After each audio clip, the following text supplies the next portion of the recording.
Last week, I finally finished playing Assassin's Creed 3. I began my journey into this franchise with Assassin's Creed 4, Black Flag. I absolutely loved everything about that, and thanks to some suggestions on Reddit, I decided that I would continue my adventures with the third title in this series. It took me a couple of months of sporadic gameplay to complete the main story, and along the way I found myself more and more invested in the game, yet also more annoyed. So I thought today I would share my thoughts on the game, and I hope you guys enjoy. For those of you who don't know, the premise of Assassin's Creed games is that modern-day characters have to use a piece of technology called the Animus to go back in time and experience the world through their ancestors' eyes. So essentially, you switch between two timelines throughout the game. By far my least favorite thing about Assassin's Creed 3 were the sections outside the Animus. During this game, the transitions between the past and present were often jarring, and Desmond's narrative felt like a chore. Not that Desmond's story isn't important, but it felt like it was disconnected from the American Revolution storyline. His sequences were so long and drawn out they nearly always ended in boredom and frustration. Whenever I finally got anywhere exciting with Connor Kenway's storyline, I was pulled from the excitement of his world and immediately lost my sense of immersion. And to top off these excruciating sequences, the ending of Desmond's story had no sense of payoff. Yes, it did all build towards a huge cataclysmic event, but it was played out poorly and ended up being so confusing and unsatisfying.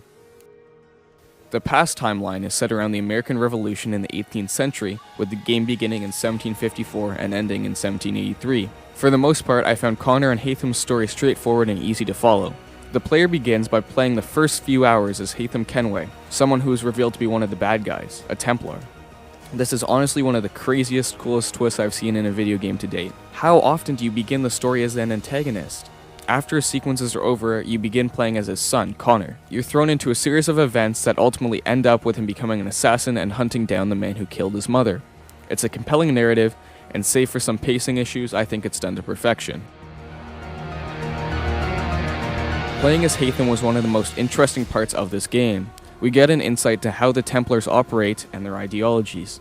Haytham is such a brutal, stern, intelligent character, and I think that's such a great contrast to his father from Black Flag, Edward Kenway.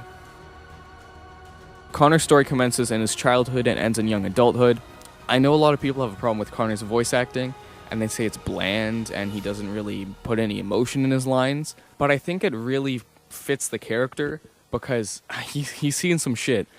His mother got killed in a fire, and ever since then he's had to fend for himself. And he really is an outsider when he travels to places like New York and Boston.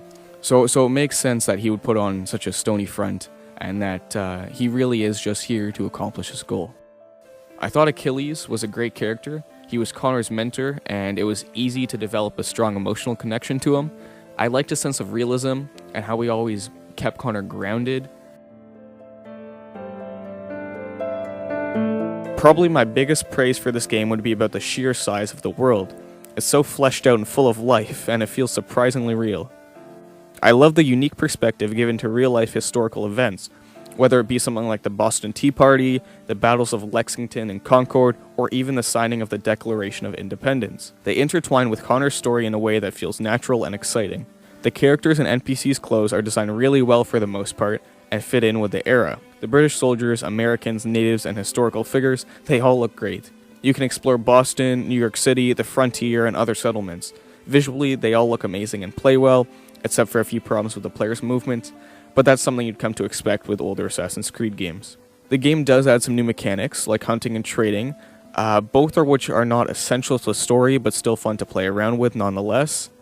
It's amazing to be able to explore the frontier with its beautiful rivers, cliffs, buildings, and forests packed with interactive animals. By far the biggest addition to this game was this groundbreaking naval combat system, which played a huge part in the following game, Black Flag. So in conclusion, I would rate this game an 8 out of 10. Quite honestly, this is a beautiful story about the strength of human will, perseverance, vengeance, and above all, family. Connor has such a unique relationship with his father, and only at the end does Haytham come to terms with who his son is and admits that he does hold a certain amount of respect for him. This is such an ambitious game with an amazing world and storyline, it just falls short due to pacing issues and a couple bugs.